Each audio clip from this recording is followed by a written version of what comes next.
Bismillahirrahmanirrahim. Assalamualaikum warahmatullahi wabarakatuh.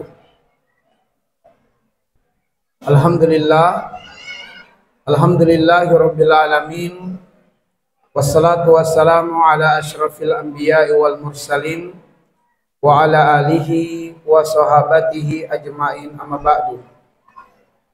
Ma'asyiral muslimin wal muslimat, jamaah salat sunat tarawih dan witir Masjid Az-Zura, azanillahu wa iyyakum ajmain.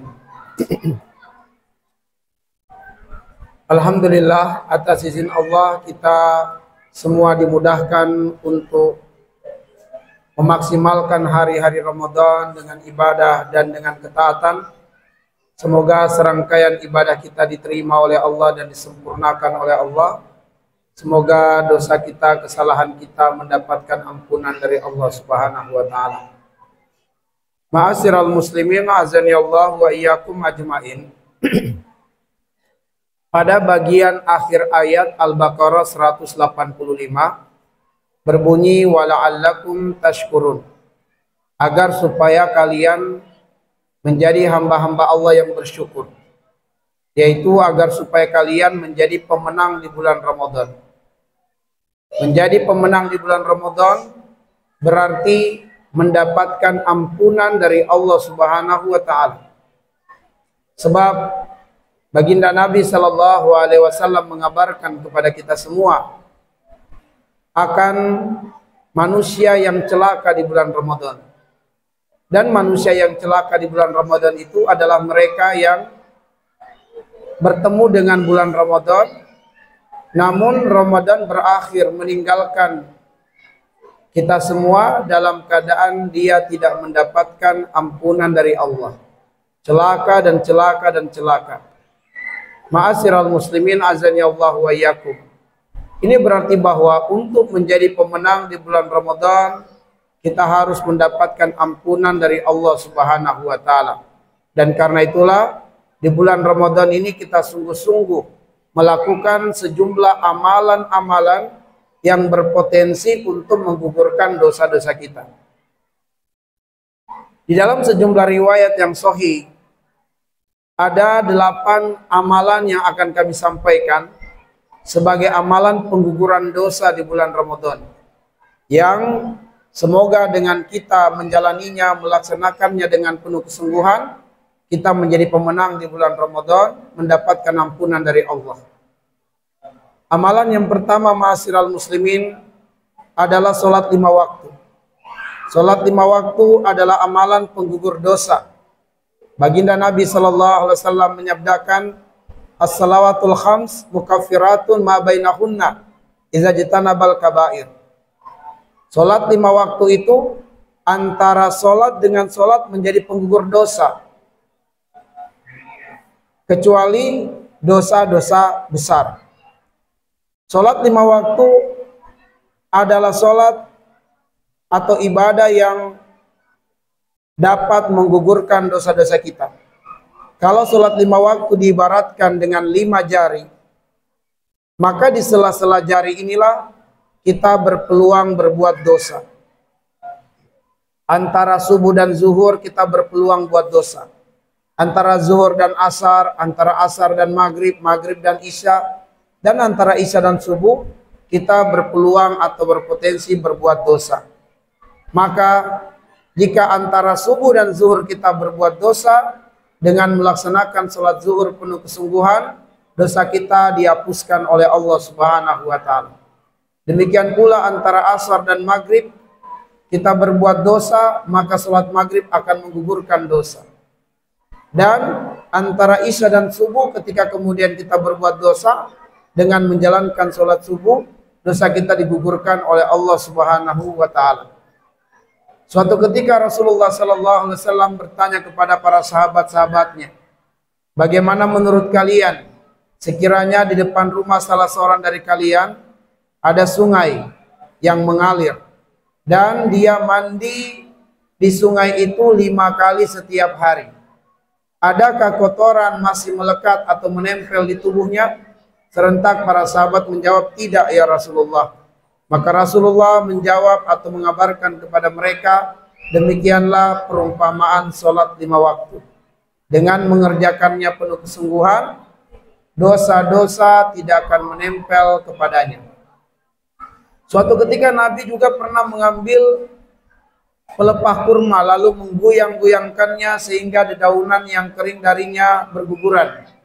Lalu Rasulullah bertanya kepada Umar, "Ya Umar, tidakkah engkau bertanya mengapa aku berbuat demikian?" Umar pun bertanya, "Mengapa engkau berbuat demikian ya Rasulullah?" Rasul mengabarkan bahwa demikianlah perumpamaan salat 5 waktu. Dengan mengerjakannya, dosa-dosa akan berguguran sebagaimana daun-daun yang kering ini berguguran dari rantingnya. Kemudian ma'asyiral muslimin, amalan yang kedua sebagai amalan pengguguran dosa adalah ibadah puasa di bulan Ramadan. Baginda Nabi bersabda, "Man shoma ramadhana imanan wa ihtisaban, ghufira lahu ma taqaddama min dzambi."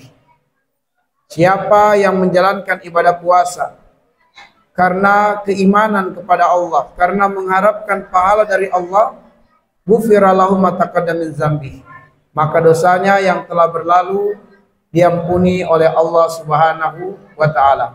Sebab itulah kita sungguh-sungguh menjalankan ibadah puasa, karena ibadah puasa adalah amalan penggugur dosa. Kemudian yang ketiga adalah qiyamul lail, yaitu sholat sunat tarawih dan juga witir. Hendaknya kita bersungguh-sungguh melaksanakannya karena qiyamul lail di bulan Ramadan menjadi penggugur dosa. Baginda Nabi bersabda, "Man qama ramadhana imanan wa ihtisaban, ghufira lahu ma taqaddama min dzambi." Siapa yang melaksanakan qiyamul lail di bulan Ramadan karena keimanan dan karena mengharapkan pahala dari Allah, dosanya digugurkan. Ma'asyiral muslimin wal muslimat, ada keutamaan tersendiri ketika kita sholat sunat tarawih dan juga witir bersama dengan imam. Kata Nabi SAW, "Man shalla ma'al imam summa la yansarifu hatta yansarifal imam, kutiba lahu qiyamul lailih." Siapa yang sholat sunat tarawih bersama dengan imam, kemudian dia mengikuti lagi sholat sunat witir bersama dengan imam, dicatat di sisi Allah dia mendapatkan pahala sholat sunnah 1 malam penuh. Di mana keutamaan ini tidak akan didapatkan oleh mereka yang setelah tarawih langsung pulang. Mungkin saja dia akan menjalankan witir di rumahnya dan itu sah-sah saja, tetapi dia tidak mendapatkan keutamaan, dicatat di sisi Allah pahala sholat sunnah 1 malam penuh. Kemudian ma'asyiral muslimin, amalan berikutnya, amalan yang keempat sebagai amalan pengguguran dosa adalah menghidupkan malam Lailatul Qadar. Kata Nabi SAW, "Man qama Lailatul Qadar imanan wa ihtisaban, ghufira lahu ma taqaddama min dzambi." Siapa yang menghidupkan malam Lailatul Qadar dengan ibadah, dengan qiyamul lail, dengan zikir, dengan doa, dengan sejumlah ibadah-ibadah yang Allah cintai dan Allah ridhoi, maka dosa-dosanya yang telah berlalu diampuni oleh Allah Subhanahu wa taala. Amalan yang kelima sebagai amalan pengguguran dosa adalah sedekah.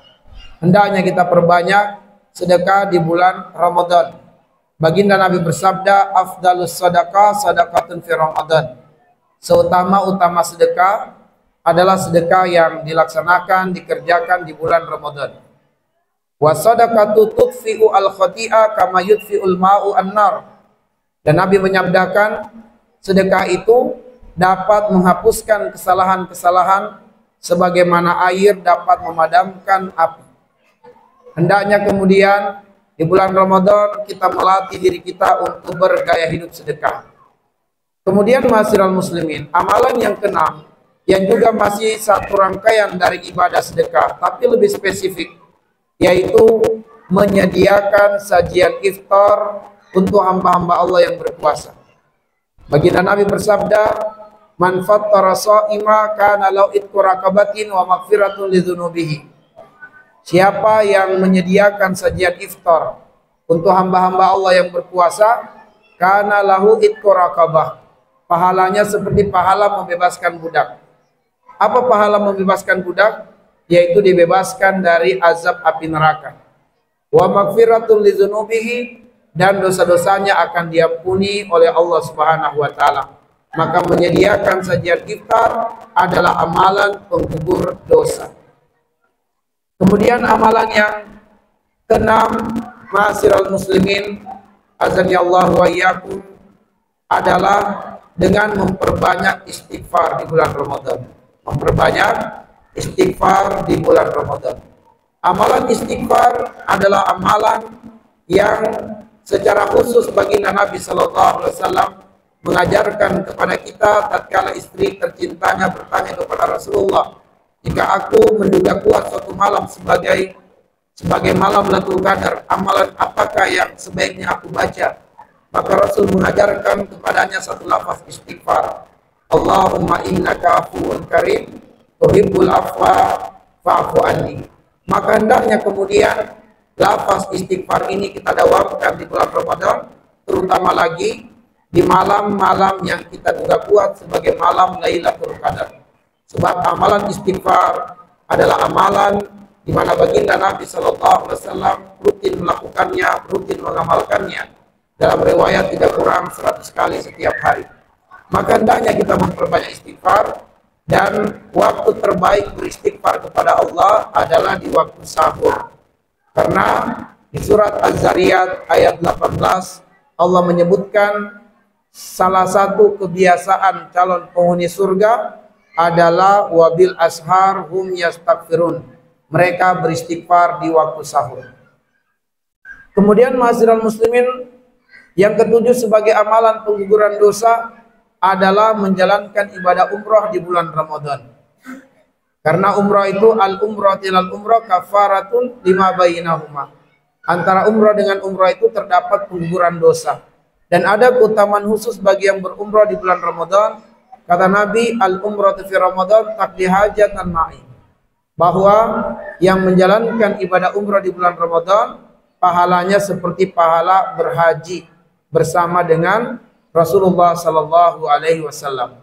Yang terakhir ma'asyiral muslimin adalah memperbanyak amal soleh di bulan Ramadan. Memperbanyak amal soleh, yaitu amalan yang Allah cintai dan yang Allah ridhoi, yang sesuai dengan sunnah baginda Nabi Sallallahu Alaihi Wasallam dan diniatkan karena Allah Subhanahu Wa Taala. Maka dengan memperbanyak amal soleh ini dapat menghilangkan keburukan-keburukan, dapat menghapus dosa-dosa.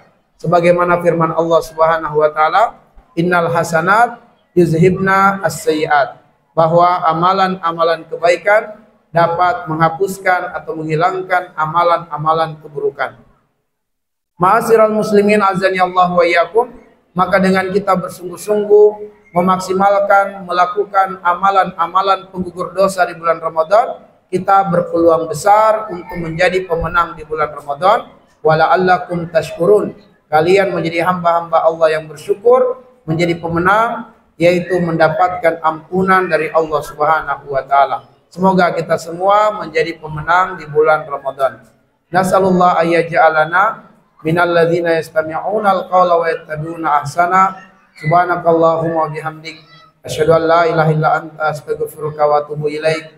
Assalamualaikum warahmatullahi wabarakatuh.